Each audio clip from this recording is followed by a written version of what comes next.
Tarata juye kalo tile 7 sanba 2026 DMS TV channel musoni chani yantuma ayo bismillah DMS TV sanfɛ foli an tanu ban kan bagana lamɛnbagaw bɛɛ lajɛlen mali kɔnɔ ani mali kɔ kan aw kolon kibaru ni o wagati seli sananga da se an ka bi kunnafoni bamani ka olu dɔw tulo kan an bɛ hakilina jigin k'aw bɛ se k'an dɛmɛ ni kunnafoni ni kanina cariya ni k'aw kelenw di hakilina juru la wale kɔfɛ bi kunnafoni ba b'an bolo ni ka olu dɔw tulo kɔ dɔw bɛ tali kɛ ina fɔ bɛɛ lajɛlen b'a kalama cogo min wagati min na fɔ ko bi min an ka mali fintigila ko olu kɔni cɛsirilen bɛ kɛlɛkɛyɔrɔ la banbaci walima o kɔnturu la walasa min yɛrɛ kɔni ni maa ninnu olu kana na tiɲɛni don mali jamana yɛrɛ kɔni kunna o ko de la sibiri tɛmɛnen juye kalo tile 4 sanba 2026 min yɛrɛ kɔni banbaci wale jɛkulu ma ye olu nana binkani wale kɛ ni ka ɲɛsin an ka jamana localité caman ma ka sanga ni o wale yɛrɛ kɔni kunu tɛnɛ juye kalo tile 6 sanba 2026 min ka état major général des armées ale bɔ ni ka communiqué min kɔnɔna na an kɔni bɛ wagati min na fɔ ko bi an ka jamana lakanako bɛ lahalaya min na a b'o ɲɛfɔ malidenw bɛɛ lajɛlen wa an bɛ wagati min na fɔ ko bi an fisi lakanako bɛ lahalaya min yɛrɛ kɔnɔna a bɛ kuma kɛrɛnkɛrɛnnenya la ni ka ɲɛsin o yɛrɛ de kɔni ma Alisa an bɛ to sibiri tɛmɛnen juye kalo tile 4 sanba 2026 binkani wale yɛrɛ kɔni ko o kumana ni don kofɔlen la banbaci walima o ye binkani wale kɛ ni ka ɲɛsin an ka jamana localité caman yɛrɛ kɔni ma o ko o kun de la min yɛrɛ kɔni an ka état major général des armées ale bɔ ni ka communiqué kɛ kare tɛmɛnen juye kalo tile 5 sanba 2026 communiqué min yɛrɛ kɔni kɔnɔna min état major général des armées ale kɔni b'a da maliden bɛɛ lajɛlen kulo kan ko ka sanga ni banbaci walima o kan don kofɔlen binkani wale kan ka mali fintigilakaw ka opération dɔ yɛrɛ kɔni senfɛ k'u sera ka banbaci wale ɲɛma maa fila yɛrɛ kɔni faga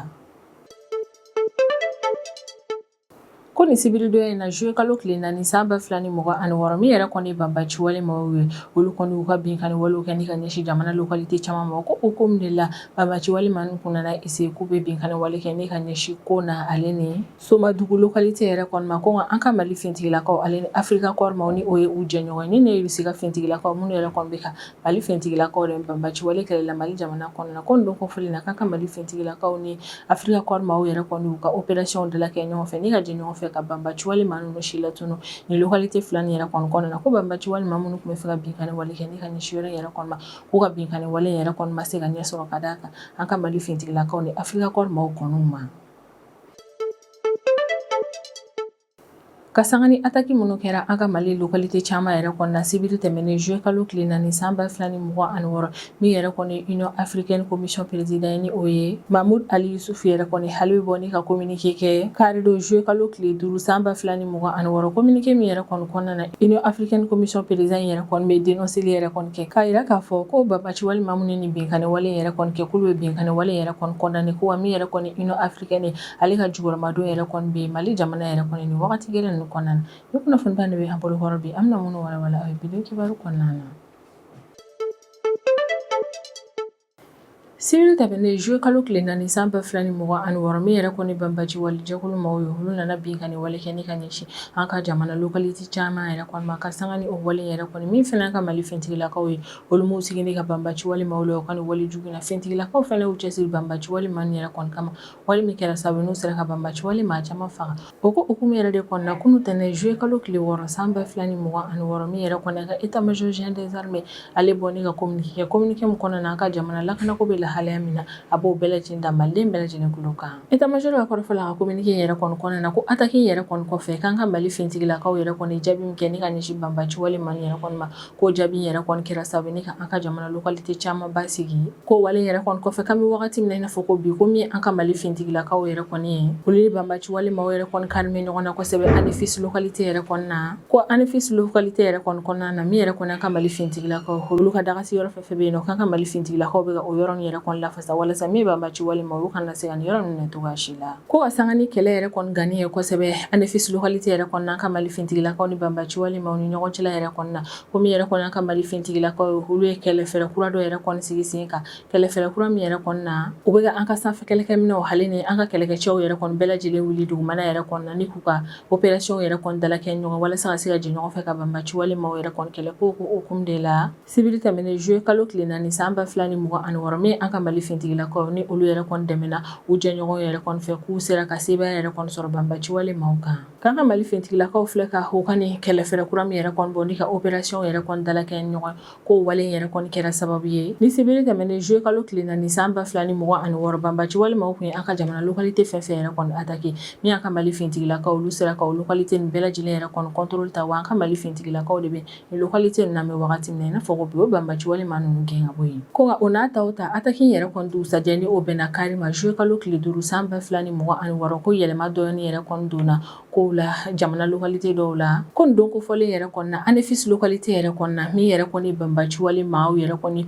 olu nana fɔ k'u bɛ binkani wale kɛ ni ka ɲɛsin an ka Mali fintigilakaw yɛrɛ kɔni ma ko nin don kofɔlen yɛrɛ kɔni na an ka Mali fintigilakaw ni banbaci wale maaw gana ɲɔgɔn na ANEFIS localité la ko wa ɲani banbaci wale maaw ka nin wale yɛrɛ kɔni kɛ u y'u ka cɛden wɛrɛw wele ka na yɔrɔ wɛrɛ la wa u ye dɔ fara u ka kɛlɛkɛminɛnw yɛrɛ kɔni kan o bɛɛ lajɛlen kun kɛ kun de walasa ka se ka ANEFIS minɛ an ka Mali fintigilakaw yɛrɛ kɔni na ko kɛlɛ kɔni gana an ka Mali fintigilakaw ni banbaci wale maaw ɲɔgɔn cɛ la ANEFIS localité la ko ka sanga ni banbaci wale maaw ka nin binkani wale kuran yɛrɛ kɔni n'u kun bɛ fɛ ka fɛɛrɛ latigɛ ni ka ANEFIS localité yɛrɛ kɔni ko min ye an ka Mali fintigilakaw olu ma sira u y'u cɛsiri ka fɛɛrɛ bɛɛ lajɛlen latigɛ walasa ka se ka jaabi gɛlɛmanba kɛ ni ka ɲɛsin banbaci wale maaw ninnu ma ko nin karido in na juillet kalo tile 5 san 2026 kuntagala bɛɛ lajɛlen kɔnɔna na an ka Mali fintigilakaw ni banbaci wale maaw kun karila ɲɔgɔn na ANEFIS localité la k'u ye don in bɛɛ lajɛlen kɛ kɛlɛ la ko wa kɛlɛ yɛrɛ kɔni kɔnɔna na an ka Mali fintigilakaw y'u cɛsiri u ye courage yɛrɛ kɔni ta walasa ka se ka banbaci wale maaw yɛrɛ kɔni kɛlɛ ni an autorité militaire yɛrɛ kɔni olu b'u profiter ni communiqué yɛrɛ kɔni fɛ ni ka yira k'a fɔ k'an bɛ wagati min na i n'a fɔ ko bi k'an ka fintigilaka minnu yɛrɛ kɔni bɛ ANEFIS localité la walasa ka se ka banbaci wale maaw yɛrɛ kɔni kɛlɛ komi an ka Mali autorité yɛrɛ kɔni ye k'olu dalen don an ka o fintigilaka ninnu na kosɛbɛ wa u b'a dɔn k'a fɔ k'u bɛna se ka banbaci wale maaw ninnu si latunu komi yɛrɛ kɔni an ka état major général des armées hali bɛ sinsin a ka ko kura ye k'a dalen don a la k'a fɔ k'a fanga bɛ an ka Mali fintigilakaw la ka jamana in fantan naani bɛɛ lajɛlen lafasa ka jamana kɔnɔdenw ka lakana sabati ale ni ka sebaya yɛrɛ kɔni sɔrɔ banbaci wale maaw ka fɔ ka maaw yɛrɛ kɔni si latunu ka bɔ Mali jamana kɔnɔna na bakurubaya la min yɛrɛ kɔni an ka état major général des armées ale wuli ma da kɛ ni ka ɲɛsin jamana kɔnɔden bɛɛ lajɛlen ma k'an ka to basigi kɔnɔna na an ka danaya ta ni k'a da an ka autorité militaire yɛrɛ kɔni kan walisa an ka continuer an ka Mali fintigilakaw yɛrɛ kɔni jukɔrɔma don kosɛbɛ u ka cɛsiri baro la walasa ka se ka jamana fantan naani bɛɛ lajɛlen lakana yɛrɛ kɔni sabati halisa an bɛ to sibiri tɛmɛnen juillet kalo tile 4 san 2026 banbaci wale maaw ka o bureau binkani wale yɛrɛ kɔni ko hukumu na i n'a fɔ bɛɛ lajɛlen b'a kalama cogo min don kofɔlen na min ye banbaci wale maaw ye olu nana binkani wale kɛ ni ka ɲɛsin an ka jamana localité caman ma ni o localité nin yɛrɛ kɔni bɛ tali kɛ Aguelok ANEFIS Sévaré Keɲɔrɔba ale ni Gao localité yɛrɛ de kɔni ye an ka état major général des armées ka kɔrɔfɔ la a ka communiqué yɛrɛ kɔni kɔnɔna na communiqué min yɛrɛ kɔnɔna na a bɛ ka kuma ni attaque ko yɛrɛ kɔni kɛ état major kɔni b'a yira k'a fɔ k'an bɛ wagati min na ko bi ko banbaci wale maaw ye binkani wale kɛ ni ka ɲɛsin localité fɛn fɛn ma ko localité nin bɛɛ lajɛlen bɛ an ka Mali fintigilakaw de ka mara kɔnɔna na communiqué yɛrɛ kɔni kɔnɔ état major kɔni b'a yira k'a fɔ ko banbaci wale maaw nana u ka binkani wale min kɛ ni ka ɲɛsin an ka jamana localité caman yɛrɛ kɔni ma k'an ka Mali fintigilakaw ye jaabi min kɛ ni ka ɲɛsin o ma ni o jaabi na an ka Mali fintigilakaw y'u ka sanfɛ kɛlɛkɛminɛnw wuli u kun bɛ ka opération kɛ n'o ye wa kɛlɛkɛcɛw kun bɛ dugumana na ka opération fɛnɛ kɛ min yɛrɛ kɔni an ka Mali fintigilakaw jɛɲɔgɔn Afrika Corps maaw ye olu fɛnɛ yɛrɛ kɔni kun bɛ k'an ka Mali fintigilakaw jukɔrɔma don baara in kɔnɔna na ko wale bɛɛ lajɛlen yɛrɛ de kɔni kɛra sababu ni min an ka Mali fintigilakaw olu sera ka dimi juguba de don banbaci wale jɛkulu maaw la ko ANEFIS localité yɛrɛ kɔni kɔnɔna na i n'a fɔ bɛɛ lajɛlen b'a kalama cogo an ka Mali fintigilakaw ni banbaci wale maaw gana ɲɔgɔn na nin yɔrɔ kofɔlen in na kosɛbɛ ko ka u to kɛlɛ yɛrɛ kɔni kɔnɔna na min yɛrɛ kɔni an ka Mali fintigilakaw hali ni u jɛɲɔgɔn Afrika Corps maaw ye olu kɔni ye laseli kɛ ko o don kɛlɛ in yɛrɛ kɔni kɔnɔna na k'olu sera ka Abdrahamane Zaza yɛrɛ kɔni faga n'a kɔni yirala k'a fɔ ko nin ma kofɔlen yɛrɛ kɔni banbaci wale jɛkulu JINIM ka maaba dɔ ye ko a min yɛrɛ kɔni ye banbaci wale ɲɛma Iyad Agali yɛrɛ kɔni ale ma surunya la mɔgɔ dɔ yɛrɛ kɔni fɛnɛ ye nin ma kofɔlen ye min ye an ka Mali fintigilakaw ni Afrika Corps maaw ka kɔrɔfɔ la ko ANEFIS localité la k'u sera ka nin ma kofɔlen faga an ka autorité militaire maaw yɛrɛ kɔni ka kɔrɔfɔ la ko min yɛrɛ kɔni ye Abdrahamane Zaza ye k'ale kɔni sen dora banbaci wale maaw ka binkani wale caman labɛnni na ko wagati tɛmɛnenw yɛrɛ kɔni na banbaci wale maaw ye binkani wale min kɛ ni ka ɲɛsin an ka Mali fintigilakaw ka kan yɛrɛ kɔni ma min bɛ Nampala ko wagati tɛmɛnenw na banbaci wale maaw ye binkani wale min kɛ ni ka ɲɛsin an ka Nampala kan militaire yɛrɛ kɔni ma ko min yɛrɛ kɔni Abdrahamane Zaza k'ale hali sen donna ni binkani wale labɛnni yɛrɛ kɔni fɛnɛ na. An ka soso kelen min yɛrɛ kɔni bɛ laseli kɛ ko min yɛrɛ kɔni fɛnɛ ye Mubarak hakili yɛrɛ kɔni ye n'a yira la k'a fɔ ko min yɛrɛ kɔni banbaci wale jɛkulu FLA maaw ye k'olu ka chef d'état-major yɛrɛ kɔni don ko wa min yɛrɛ kɔni ye FLA maaw yɛrɛ kɔni ka jɛkulu ɲɛmaa ye u ka danka fɛnɛ don ko kɛlɛw yɛrɛ kɔni kɔnɔna na ko min y'a ka Mali fintigilakaw ni Afrikakaw maaw ye k'u sera k'ale yɛrɛ kɔni fɛnɛ faga. Min yɛrɛ kɔni ni Mubarak hakili yɛrɛ kɔni a kɔni yira la k'a fɔ ko colonel kun don wagati tɛmɛnenw na an ka Mali fintigilakaw cɛla ko an ka Mali fintigilaka bolilen dɔ yɛrɛ de kɔni don an ka Mali autorités yɛrɛ kɔni ka kɔrɔfɔ la ko min yɛrɛ kɔni ni maa kofɔlen yɛrɛ kɔni ko kɛlɛ ɲɛdɔn baara yɛrɛ kɔni kun b'a bolo kosɛbɛ ko a sen donna banbaci wale jɛkulu caman maaw yɛrɛ kɔni ka baaraw yɛrɛ kɔni na jamana in kɔnɔna na ko Afrikalo tile 25 tɛmɛnen san 2026 binkani wale min kɛra ne ka ɲɛsin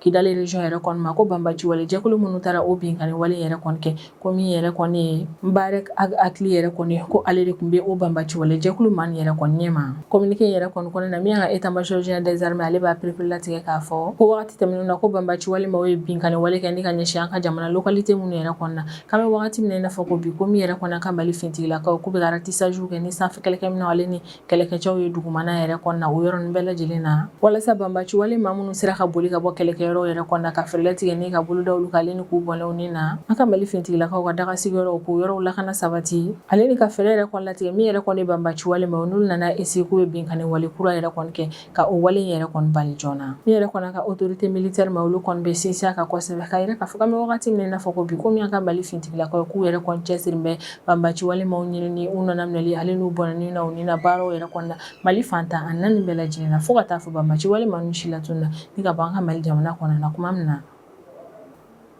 halisa an bɛ to an ka Mali fintigilakaw ni Afrikakɔrɔ maaw ka opération kow yɛrɛ kɔni hukumu na minnu yɛrɛ kɔni kɛra nin sibilidonya in juillet kalo tile 4 san 2026 banbaci wale maaw ka binkani wale ko hukumu yɛrɛ kɔni na sibiri tɛmɛnen juillet kalo tile 4 san 2026 min ka état-major général des armées ale bɔnni ka communiqué min kɔnɔna a b'a da maliden bɛɛ lajɛlen kulo kan k'a fɔ ko nin don kofɔlen yɛrɛ kɔni na ko min ka Mali fintigilakaw k'u ye dimi juguba yɛrɛ de kɔni don banbaci wale maaw la an ka jamana localité ba fila yɛrɛ kɔni kɔnɔna na ko nin don kofɔlen yɛrɛ kɔni na min an ka Mali fintigilakaw ye opération ba dɔ yɛrɛ kɔni labɛn opération yɛrɛ kɔni kɔnɔna na an ka Mali fintigilakaw ni Afrikakɔrɔ maaw yɛrɛ kɔni kun kɛnbɛ ni k'u ka baaraw dalakɛ ni ɲɔgɔn ye k'u jɛra ni ka opération min yɛrɛ kɔni labɛn ɲɔgɔn fɛ opération yɛrɛ kɔni kɛra sababu ye ni min yɛrɛ kɔni an ka Mali fintigilakaw ni Afrikakɔrɔ maaw olu sera ka banbaci wale maaw ka binkani wale dɔ yɛrɛ kɔni bali u kunna binkani wale min kɛ ni ka ɲɛsin an ka jamana localité fila yɛrɛ kɔni kɔnɔna na ni o ye ko na hali ni Somadugu localité yɛrɛ de kɔni ko ni sibiridonya in yɛrɛ kɔni na juillet kalo tile 4 san 2026 hali kɔni tile bɛɛ lajɛlen yɛrɛ kɔni kɛra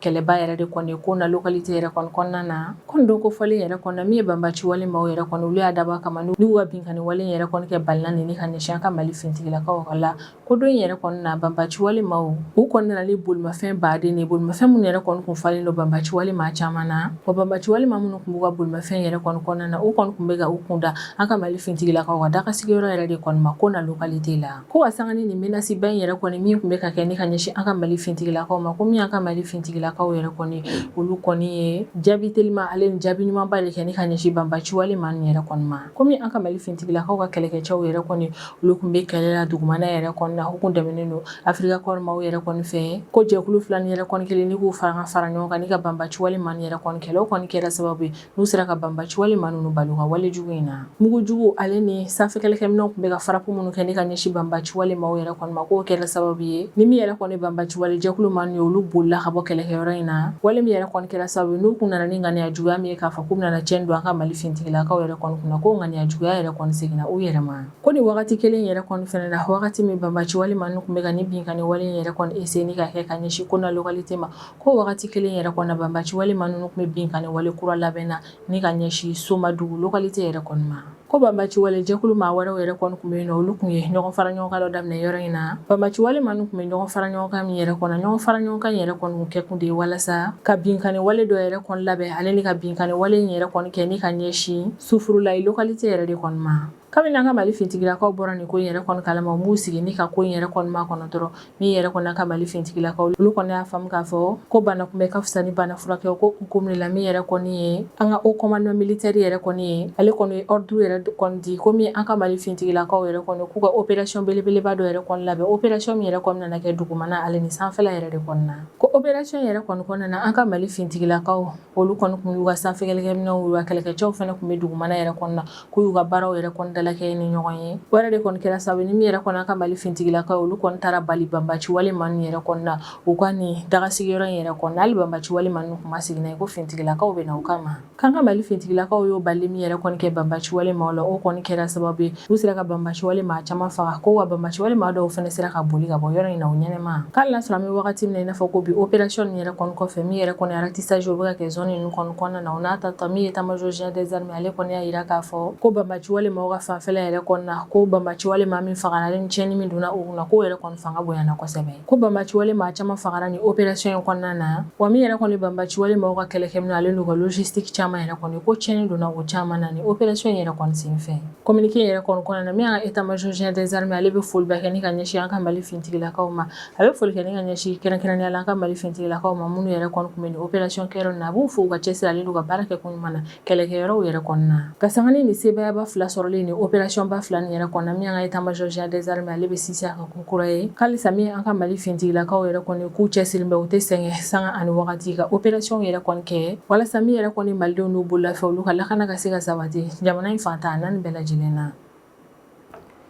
sisan an bɛ tɛmɛ an ka jamana kɔfɛ kibaruyaw ye o kɔnɔna na an bɛ taa Ethiopie jamana kɔnɔna na sibiri tɛmɛnen juillet kalo tile 4 san 2026 min yɛrɛ kɔni banbaci wale jɛkulu ma olu nana bin ka ni wale caman kɛ ni ka ɲɛsin Mali localité caman yɛrɛ kɔni ma ka sanga ni o wale yɛrɛ kɔni ye kari do juillet kalo tile 5 san 2026 min yɛrɛ kɔni Union Africaine Commission président ye ni o ye Mahmoud Ali Yusuf yɛrɛ kɔni ale bɛ bɔ ni ka communiqué yɛrɛ kɔni kɛ Union Africaine maaw yɛrɛ kɔni tɔgɔ la communiqué min kɔnɔna na a kɔni b'a yira k'a fɔ ko ni bin ka ni wale min kɛra ni ka ɲɛsin Mali localité caman yɛrɛ kɔni ma ko Union Africaine maaw bɛ o bin ka ni wale yɛrɛ kɔni kɔnɔna ni kɔnɔna togo jugu yɛrɛ kɔnɔna communiqué yɛrɛ kɔni kɔnɔna na min ye Union Africaine Commission président yɛrɛ kɔni hali bɛ dénoncer kɛ k'a yira k'a fɔ ko ni binkani wale ni yɛrɛ kɔni ye wale jugu de ye ko min yɛrɛ kɔni olu Union Africaine maaw yɛrɛ kɔni u b'u ka condoléance kɛ ni ka ɲɛsin maa somɔgɔw ma fɛn fɛn yɛrɛ kɔni ka mɔgɔnin tora nin ko in na ko wa degun sera maaw ma yɛrɛ kɔni ma k'o dabɔ banbaci wale man ka binkani wale yɛrɛ kɔni na ko min olu Union Africaine maaw yɛrɛ kɔni u b'u ka hinɛ yɛrɛ kɔni kɛ ni ka ɲɛsin o maa ninnu ma min yɛrɛ kɔni Union Africaine Commission président yɛrɛ kɔni ale bɛ sinsin a kan kosɛbɛ ko min yɛrɛ kɔni Union Africaine jɛkulu maaw bɛɛ lajɛlen yɛrɛ kɔni k'olu ka solidarité yɛrɛ kɔni bɛ Mali jamana kɔnɔdenw Mali autorités Mali jamana kɔnɔdenw ale ni Mali autorités yɛrɛ kɔni ka sanga ni u ka ni lakanako gɛlɛya wagati ni yɛrɛ kɔni jamana in kɔnɔna na Mahmoud Ali Yusuf yɛrɛ kɔni ka kɔrɔfɔ yɛrɛ kɔni na ko ni attaque ni yɛrɛ kɔni bɛ hakilinaji kɛ k'a yira k'a fɔ ko min yɛrɛ kɔni ye banbaci wale ye k'alisa o kɔni ye menace ba yɛrɛ de kɔni Mali jamana ma menace do Sahel yɛrɛ kɔni région ma wa menace yɛrɛ kɔni fɛnɛ do farafinna continent bɛɛ lajɛlen yɛrɛ kɔni ma Union Africaine Commission président yɛrɛ kɔni ka kumaw yɛrɛ kɔni kɔnɔna na a kɔni bɛ sinsin a kan kosɛbɛ k'a ka kan bɛ wagati min na i n'a fɔ ko bi bɛɛ lajɛlen k'i fanga fara ɲɔgɔn kan bɛɛ lajɛlen k'i fanga fara ɲɔgɔn kan bɛn lakana ale ni basigi yɛrɛ kɔni ɲinini baaraw la farafinna continent yɛrɛ kɔni kɔnɔna na min yɛrɛ kɔni Mahmoud Ali Yusuf yɛrɛ kɔni a bɛ sinsin a kan kosɛbɛ ko min yɛrɛ kɔni Union Africaine ye ko ale kɔni pɛrɛnnen don ka Mali autorités yɛrɛ kɔni dɛmɛ ale ni ko fɛn fɛn bɛ se ka kɛ région in kɔnɔna na walima farafinna continent kɔnɔna na ko bɛ se ka kɛ sababu ni ka banbaci wale yɛrɛ kɔni kɛlɛ ko Union Africaine pɛrɛnnen don ni ka Mali yɛrɛ kɔni dɛmɛ o la walasa min yɛrɛ kɔni bɛn o ka sabati Mali jamana kɔnɔna na wa bɛn ka se ka sabati Sahel région bɛɛ lajɛlen yɛrɛ kɔni kɔnɔna na an bɛ wagati min na i n'a fɔ ko bi ni ne bɛ dansigi an ka bidon kibaru la an b'an kanubaga n'a lamɛnbagaw bɛɛ lajɛlen fo Mali kɔnɔ ani Mali kɔ kan an bɛ hakilina jigin k'aw bɛ se k'an dɛmɛ ni kunnafoniya ni kanni n'a carilen ani ka hakilinaw di hakilina jɔyɔrɔ la wale kɔfɛ an b'a fɔ yan ko aw k'a bɛn a ɲɔgɔnna wɛrɛ ma